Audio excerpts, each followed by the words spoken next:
Hi. We used to be a woman. Now we're a gender fluid cow person. From the gender unicorn to drag shows in schools to the genderbread person. It is apparent our rights as parents are apparently not being respected.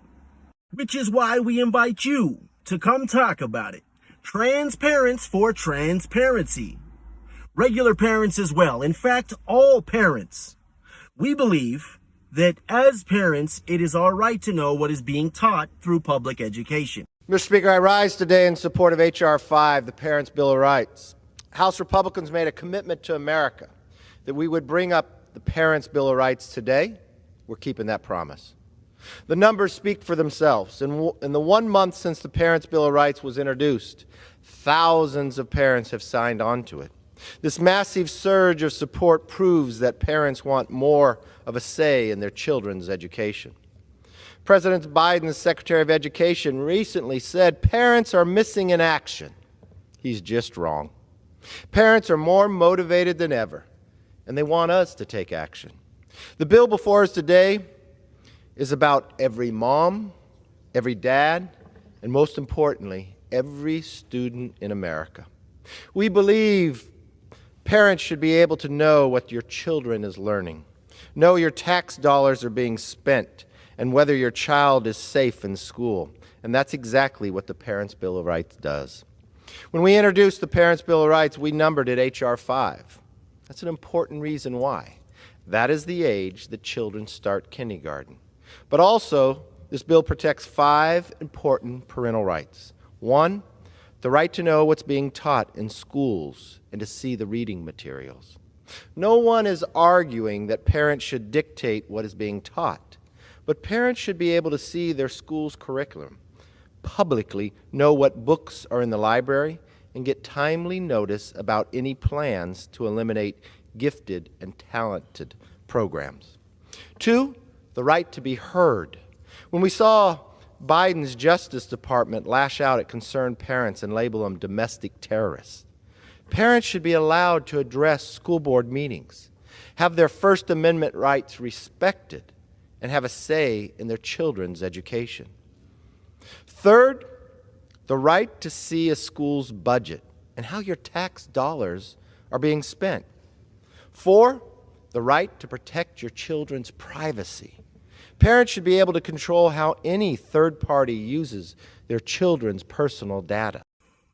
And then attack us for not being pro-First Amendment. Let's talk about it. Right now you have a governor from Tennessee has decided to go after drag shows.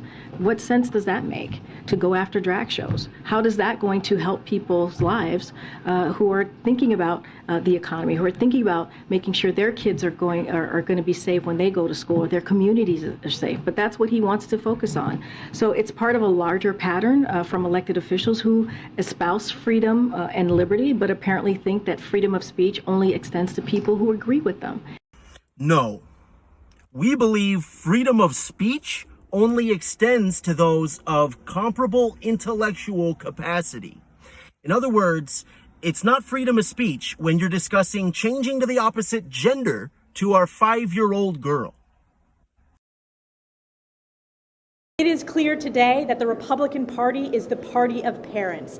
Not a single Democrat crossed the aisle to vote on behalf of parents and kids across this country. Seeing this bill pass just confirms the national spotlight is being drawn to this topic. We need to seize on the moment. We need to investigate exactly what is being let in through critical race theory, through programs such as equity, not equality, or equity and inclusion, when really they are excluding American values that have stood the test of time for over 200 years, and somehow it is us to blame for not being pro-First Amendment, for being closed-minded and bigoted, and not allowing students to be who they really are, when really what we're trying to do is protect the youth, the vulnerable minds of our great world, from the influence of those who would rather see them so liberated that they lose sense of any truth.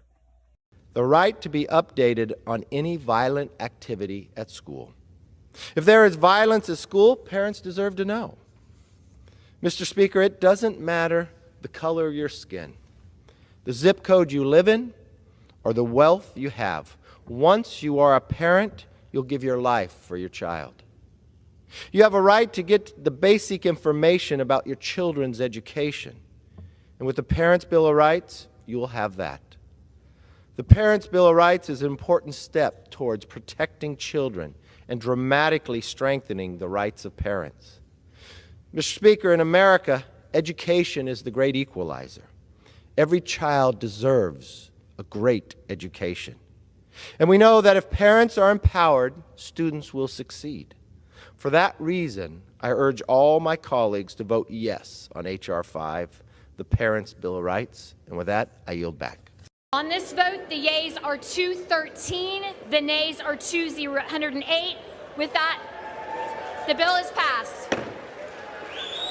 Without objection, a motion to reconsider is laid upon the table.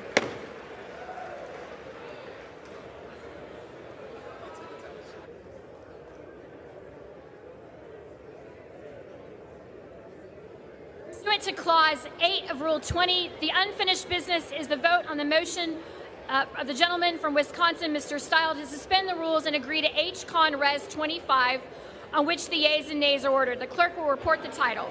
House Concurrent Resolution 25. Just to be clear, we're not really a trans person. We want to respect the struggle that trans people go through in the process of becoming who they actually are.